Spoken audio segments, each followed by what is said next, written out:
చక్కగా యోబు గురించి రాస్తూ యోబు ఒక మాటలు మన జీవితానికి ఎంతగా వర్తిస్తాయని యాకోబు రాసిన పత్రిక 5వ అధ్యాయము 11వ చూద్దాం. సహించిన వారిని తండ్రులు అనుకొనుచున్నాము కదా, మీరు యోబు యొక్క సహనము గూర్చి విని ఆయన ఎంతో జాలియు కనికరమును గలవాడని మీరు తెలుసుకొని ఉన్నారు. దేవునికి మహిమ కలుగును గాక. ఎవరంట? యోబు జాలి కనికరం కలిగిన, సహాయత చేయడానికి యోబుకి ఓర్పుతో నిలబడ్డప్పుడు దేవుడు చేసినంట. సహనముతో ఓర్చుకున్న యోబుని దేవుడు ఆశీర్వదించి సహనం ఇచ్చి దేవునికి మహిమ కలుగును గాక. యాకోబు ఇంకొక మాట కూడా చెప్తాడు. దేవునికి మహిమ కలుగును గాక. యాకోబు రాసిన పత్రిక 5వ అధ్యాయము 17వ వచనం. ఏలియా మన వంటి స్వభావము గల మనుషుడే. వర్షము కురియకుండానట్లు అతడు ఆసక్తితో ప్రార్థన చేయగా 3.5 సంవత్సరంలో వరకు భూమి మీద వర్షింపలేదు. అతడు మనలా ప్రార్థన చేయగా ఆకాశం వర్షం ఇచ్చెను, భూమి తన ఫలనిచ్చెను. దేవుడికి మహిమ కలుగును గాక.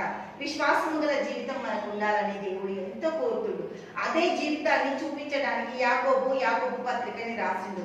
యేసుక్రీస్తు ప్రభు సహోదరుడు అయినప్పటికీ దాసుడైన యాకోబు కదా. దేవుడికి స్తోత్రం. ఎంత చక్కగా తగ్గించుకొని దాస్య స్వభావాన్ని ఈ యొక్క యాకోబు తన ఒక జీవితం ద్వారా మనకు నేర్పుతున్న పాఠము యాకోబు పత్రికని మనం నేర్చుకున్నట్లయితే సామెతల గ్రంథం అంతా కూడా నేర్చుకున్నట్టే.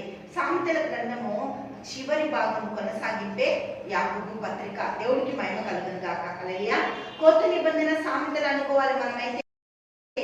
కొత్త నిబంధన సామెతలు మన జీవితాలలోకి ఎంతగానో మనకు అలవర్చుకొని మన జీవిత విధానాలను మార్చుకొని క్రీస్తు స్వరూపంలోనికి మనము ఆయన ఒక జీవితాన్ని మాదిరిగా తీసుకొని మనం జీవించాలని యాకోబు పత్రిక మనకు ఎంత చక్కగా అనువదిస్తూ మన ప్రతి పాఠానికి ఒక మూలమైన పాఠం క్రీస్తుని చూపిస్తూ మన జీవిత గమ్యానికి చేర్చడానికి యాకోబు రాసిన పత్రిక మనం నేర్చుకుని మన జీవిత అవసరతల్లో అక్కర్లో మనకు సహాయం దేవా మేము కావాల్సిన ప్రతి దాంట్లో మేము ఏ విధంగా జీవించాలో అనే దానికి దేవుడు యాకోబు పత్రిక ద్వారా మన జీవితానికి నేర్పుతున్న గొప్ప పాఠాలు ఇవి. దేవుడికి మహిమ కలిగింది కాక. హల్లెలూయా.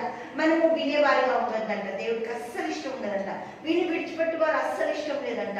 విని విడిచి వారిని దేవుడు అస్సలు ఒప్పుకోడంట. విని మన హృదయంలో నాటుకొని ఫలించి ఫలభరితముగా అభివృద్ధి పరచబడి ఫలాలు అనుభవించాలి. క్రీస్తు వరాలతో పాటు మన జీవితాలలో ఫలాలు కోరుతున్నారు. వరాలు ఉన్నాయి కరెక్టే. వరాలు పనిచేయాలంటే మన జీవితంలోని ప్రేమ అనే ఫలము కావాలి. వరము పనిచేయాలంటే ప్రేమ అనే ఫలము కావాలి. అభిషేకము పనిచేయాలంటే ప్రేమ అనే ఫలితం కావాలి. ప్రేమ అనే ఫలితము ఫలాలు మన జీవితాలలో లేకపోతే మనకు కావాల్సినది ఏది కూడా మనము సమకూర్చుకోలేము.